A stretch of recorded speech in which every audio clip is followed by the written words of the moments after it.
സ്വാമി ഇപ്പോൾ ഈ ആശ്രമത്തിലെത്തിയതിന് ശേഷം ഇവിടെ പിന്നെ എന്തൊക്കെയാണ് വികസനങ്ങൾ ഉണ്ടായിട്ടുള്ളത്? 2022 ജനുവരിയോടുകൂടിയാണ് ആലുവ അദ്വൈതാശ്രമത്തിൻ്റെ സെക്രട്ടറി ആയിട്ട് ഞാൻ ചുമതല ഏറ്റെടുത്തത്.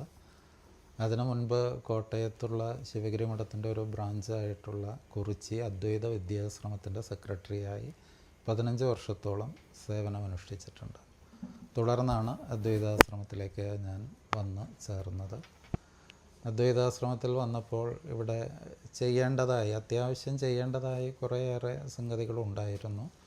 ആശ്രമ പരിസരമാകെ മോശമായി കിടക്കുകയായിരുന്നു. അതൊക്കെ ഒന്ന് വൃത്തിയാക്കേണ്ടതായി വന്നു. ആശ്രമത്തിൻ്റെ കടവ് ആകെ പൊട്ടിപ്പൊളിഞ്ഞ് കിടക്കുകയായിരുന്നു. അതൊക്കെ നന്നാക്കി.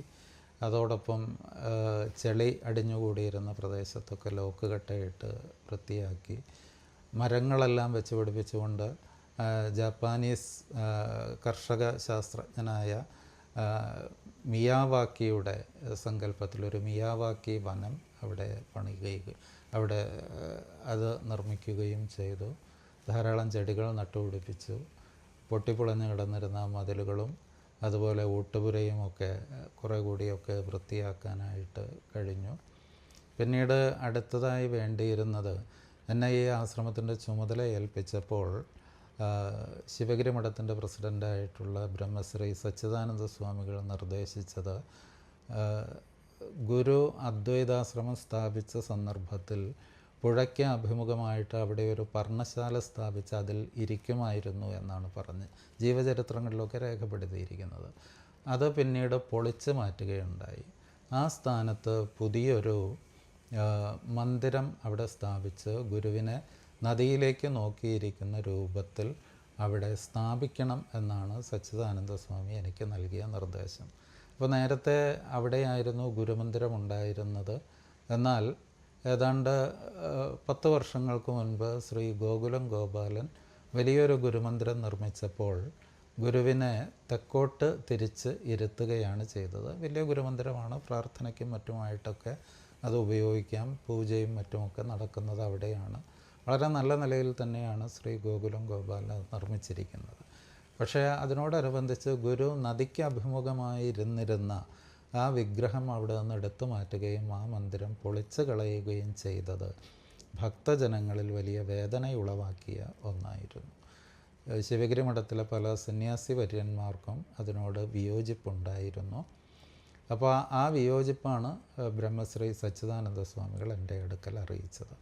അപ്പോൾ ഇവിടെ ആ പഴയ രൂപത്തിൽ തന്നെ ഒരു ഗുരുമന്ദിരം നിർമ്മിക്കണമെന്നുള്ള ആഗ്രഹം ഉണ്ടാകുകയും മെഡിമിക്സ് ഗ്രൂപ്പിൻ്റെ ഉടമയായിട്ടുള്ള ശ്രീ AV അനൂപ് സാറിൻ്റെ അടുക്കൽ ഇക്കാര്യം പറയുകയും ചെയ്തു. വളരെ സന്തോഷത്തോടു കൂടി മെഡിമിക്സ് ഗ്രൂപ്പിൻ്റെ ഉടമ, നമുക്കറിയാം, ഗുരുവിനെ മുൻനിർത്തിക്കൊണ്ട് ഗുരുവിൻ്റെ ജീവിതത്തെ ആധാരമാക്കി യുഗപുരുഷൻ എന്ന സിനിമ നിർമ്മിച്ചത് അദ്ദേഹമാണ്. ശ്രീനാരായണ പ്രസ്ഥാനങ്ങളുടെ ഉറ്റ ബന്ധുവാണ്. ശിവഗിരി മഠത്തിൻ്റെ പ്രവർത്തനങ്ങളിലൊക്കെ ഒപ്പം നിൽക്കുന്നയാളുമൊക്കെയാണ് ഗുരുദേവ ഭക്തനായിട്ടുള്ള ശ്രീ AV അനൂപ്. അദ്ദേഹത്തിനോട് ഇക്കാര്യം പറഞ്ഞപ്പോൾ വളരെ സന്തോഷത്തോടു കൂടി അദ്ദേഹം അത് ഏറ്റെടുക്കുകയും അങ്ങനെ ഏതാണ്ട് 40 ലക്ഷം രൂപയോളം ചെലവഴിച്ചുകൊണ്ട് അവിടെ ഗുരു ഇവിടെ ആശ്രമം തുടങ്ങിയ സമയത്ത് സ്ഥാപിച്ച പർണശാലയുടെ മാതൃകയിൽ മനോഹരമായി ഒരു ഗുരുദേവ ധ്യാന മണ്ഡപം നിർമ്മിച്ച് നമുക്ക് സമർപ്പിക്കുകയും ചെയ്തു. അതുകൂടാതെ ഇവിടെ ഗുരു ആശ്രമം സ്ഥാപിച്ച് പിന്നീട് ആശ്രമത്തിൽ പാരീസ് സോപ്പിൻ്റെ ഉടമയായിട്ടുള്ള ശ്രീ സോമകുമാർ എന്ന് പറയുന്ന ഗുരുദേവ ഭക്തൻ, അദ്ദേഹം ഒരു മണിമണ്ഡപം സ്ഥാപിച്ച് നമുക്ക് നൽകി. പണ്ട് ഇവിടെ ഒരു മണിമണ്ഡപം ഉണ്ടായിരുന്നു. ശ്രീ സോമകുമാറിൻ്റെ പിതാവാണ് അത് നിർമ്മിച്ച് നൽകിയിരുന്നത്. പഴയ ഗുരുമന്ദിരം പൊളിച്ചു കളഞ്ഞ കൂട്ടത്തിൽ ആ മണിമണ്ഡപവും പൊളിച്ച് മാറ്റിയിരുന്നു. അപ്പോൾ ഒരു പുതിയ മണിമണ്ഡപം നിർമ്മിക്കണമെന്നുള്ള വലിയ ആഗ്രഹമുണ്ടായിരുന്നു. ആ ആഗ്രഹം അദ്ദേഹത്തോട് പറയുകയും അദ്ദേഹം വളരെ സന്തോഷത്തോടു കൂടി അത് സമ്മതിച്ച് ഏതാണ്ട് 20 ലക്ഷം രൂപയോളം മുടക്കി അതിമനോഹരമായിട്ടുള്ള ഒരു മണിമണ്ഡപവും അവിടെ നമുക്ക് ആശ്രമത്തിന് സ്ഥാപിച്ച് സമർപ്പിക്കുകയുണ്ടായി.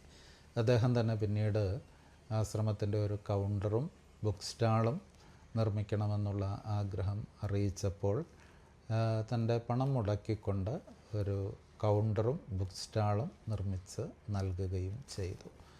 ഇങ്ങനെ ആശ്രമത്തിൻ്റെ പൊതുപ്രവർത്തനങ്ങളുമായി ബന്ധപ്പെട്ട് കുറച്ച് കാര്യങ്ങളൊക്കെ ഇതിനകം നിർവഹിക്കാൻ കഴിഞ്ഞു. ഏറ്റവും ഒടുവിലായി ആശ്രമത്തിലെ പ്രധാന മന്ദിരത്തോട് ചേർന്ന ഒരു ഓപ്പൺ ഓഡിറ്റോറിയം ഒരു 100-300 പേർക്കൊക്കെ ഇരിക്കാൻ കഴിയുന്ന രൂപത്തിൽ അവിടെ നിർമ്മിക്കണമെന്നുള്ള ഒരു ആഗ്രഹമുണ്ടായിരുന്നു. അത് ദുബായിൽ വ്യവസായിയായിട്ടുള്ള ശ്രീ മുരളീധര പണിക്കരോട് ഇക്കാര്യം പറഞ്ഞപ്പോൾ അദ്ദേഹം അതിന് അനുമതി നൽകുകയും ഏതാണ്ട് 20 ലക്ഷം രൂപയോളം മുടക്കിക്കൊണ്ട് ആശ്രമത്തിൻ്റെ പ്രധാന കെട്ടിടത്തിൻ്റെ മുൻഭാഗത്തായിട്ട് ഒരു ഓപ്പൺ ഓഡിറ്റോറിയം നിർമ്മിച്ചു കൊണ്ടിരിക്കുകയാണ്. അതിൻ്റെ പണി ഏതാണ്ട് 75% പൂർത്തീകരിക്കപ്പെട്ടു. അടുത്ത മാസത്തോടെ അതിൻ്റെ പണി പൂർത്തീകരിക്കും. സത്സംഗങ്ങൾ നടത്തുന്നതിനും മറ്റ് സാംസ്കാരിക പരിപാടികൾ നടത്തുന്നതിനും ഒക്കെ ഉപയുക്തമാകുമാറ് ഓപ്പൺ ഓഡിറ്റോറിയം മനോഹരമായിട്ട് നിർമ്മിച്ച് ആശ്രമത്തിന് സമർപ്പിക്കുന്നത് ശ്രീ മുരളീധര പണിക്കരാണ്. അപ്പോൾ അതുപോലെ ആശ്രമത്തിൻ്റെ നിർമ്മാണ പ്രവർത്തനങ്ങളിലൊക്കെ തന്നെ ഒപ്പം നിന്ന് പ്രവർത്തിക്കുകയും കയ്യിൽ നിന്ന് പണം ചെലവഴിച്ച് നിർമ്മാണ പ്രവർത്തനങ്ങൾക്ക് നേതൃത്വം നൽകുകയും ചെയ്യുന്ന മറ്റൊരു വ്യക്തിയാണ് എടയാറ് ട്രാവൻകൂർ അമോണിയ എന്ന കമ്പനി നടത്തിക്കൊണ്ടിരിക്കുന്ന ശ്രീ സുരേഷ്. അദ്ദേഹവും അദ്ദേഹത്തിൻ്റെ അനിയൻ ബാംഗ്ലൂരിൽ ഇതേ വ്യവസായം തന്നെ നടത്തുന്ന ശ്രീ രാജീവ് എന്നിവർ അവരുടെ പ്രവർത്തനങ്ങൾ ആശ്രമത്തിൻ്റെ എല്ലാ കാര്യങ്ങളിലും ഒപ്പം എന്നുമുണ്ട്. ഇപ്പോഴും അത് തുടർന്നു കൊണ്ടിരിക്കുകയാണ്.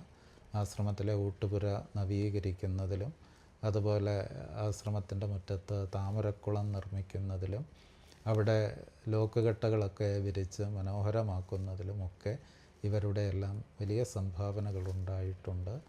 അതുപോലെ എടത്വ സ്വദേശിയായിട്ടുള്ള ഡോക്ടർ സായികുമാർ, അദ്ദേഹവും ആശ്രമത്തിൻ്റെ പ്രവർത്തനങ്ങളിൽ വളരെയേറെ സഹായങ്ങൾ ചെയ്തുകൊണ്ടിരിക്കുന്നുണ്ട്.